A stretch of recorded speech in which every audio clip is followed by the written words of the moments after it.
Hello class, here we are in Microsoft 365 Office. So you come up to the top here for apps and then click Explore All Apps. You're going to want to go over here to All Apps and then Power BI right here next to Power Automate. So let's click Power BI.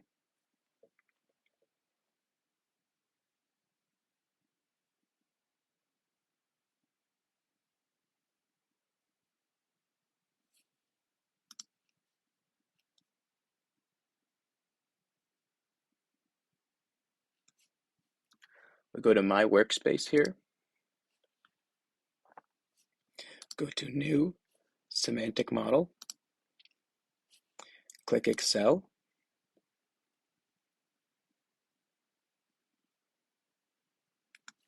click Browse this device.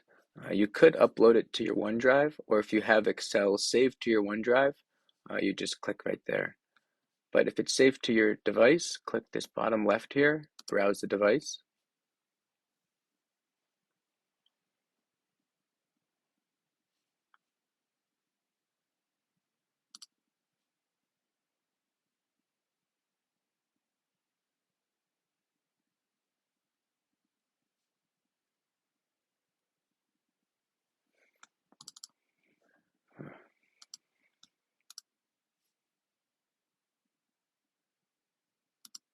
It seems Power BI is a little slow this morning.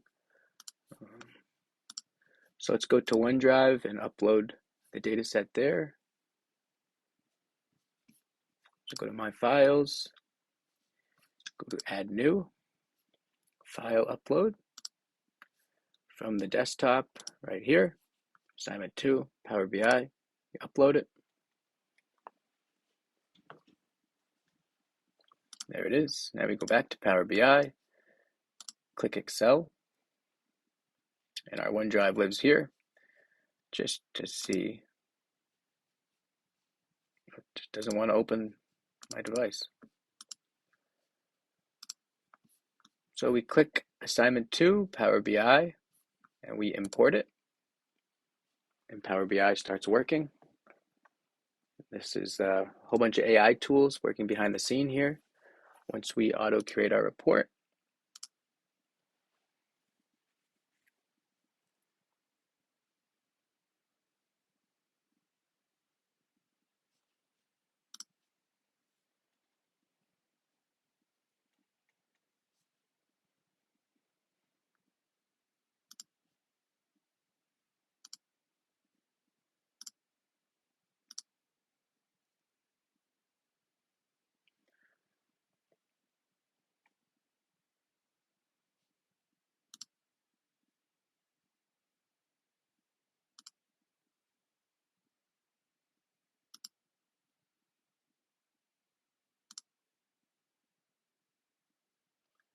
so we can see the different average interest rate by observation date. So here we can see early 2010s, right?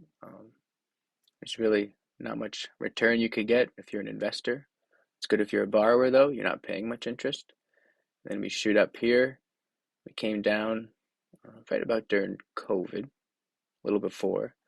And then we shot back up here to control the inflation.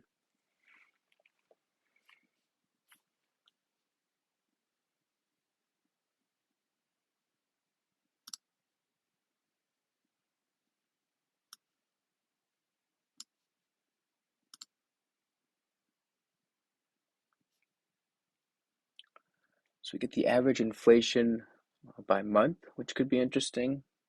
You can see really no difference here. A lot of the values are the same pretty much for the year, so that looks pretty good. Got the average inflation by year.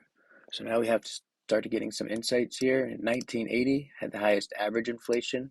It was 4,500% higher than 2009, which had the lowest inflation. It was a little negative. That's why you have a outlier number here. So this is why we need human output, because this percent will look erroneously high because there's a negative lowest average inflation here in 2009.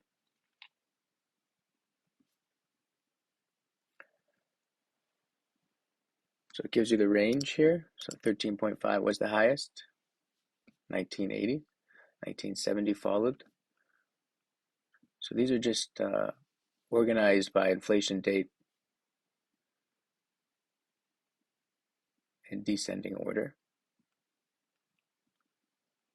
You can see there's just that 1 year went negative.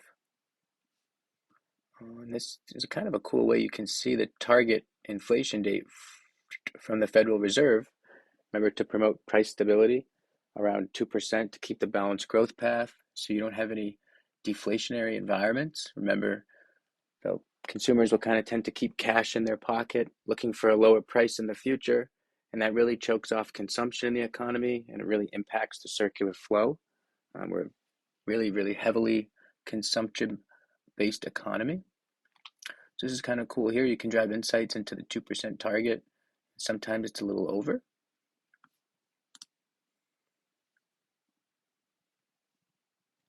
So you can also sort by year, which I think is cool.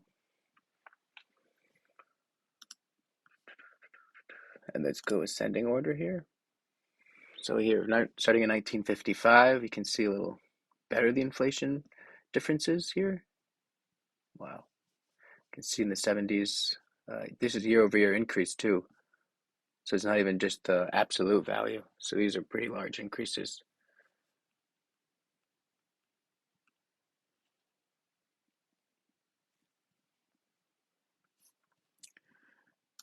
You can do the same for interest rates.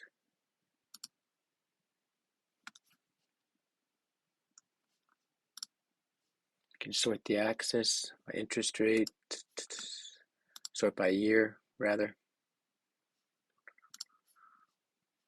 Just like we did. Now you can see the interest rate, kind of how it climbs up, just like the graph saw. So there's not too many insights you get here other than just how small the interest rate was after the financial recession here. They slammed it down, did a whole bunch of quantitative easing, and then you can see very low interest rates. Starts to go up a little bit here. You get real number values, and then got slammed back down after COVID, and then we had to increase it sharply to account for the inflation with COVID, which was a really dual impact of money printing, excess demand, while simultaneously kind of holding back supply because most people were either laid off temporarily for those 6 months or a little longer, or productivity just lockdowns, of course, and then the productivity kind of took a dive, everyone working from home. So the double negative on the demand and supply side during COVID.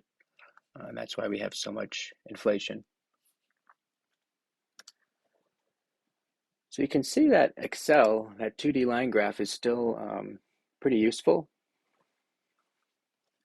because we would have to go into, you can save this report in the dashboard, but you'd have to manually create a report.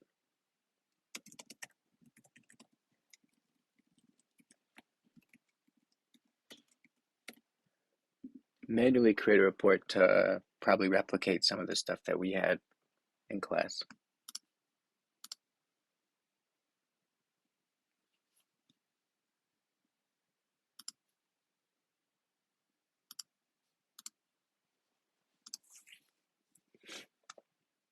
You could probably do a pretty cool scatter plot though, with some kind of linear regression trend.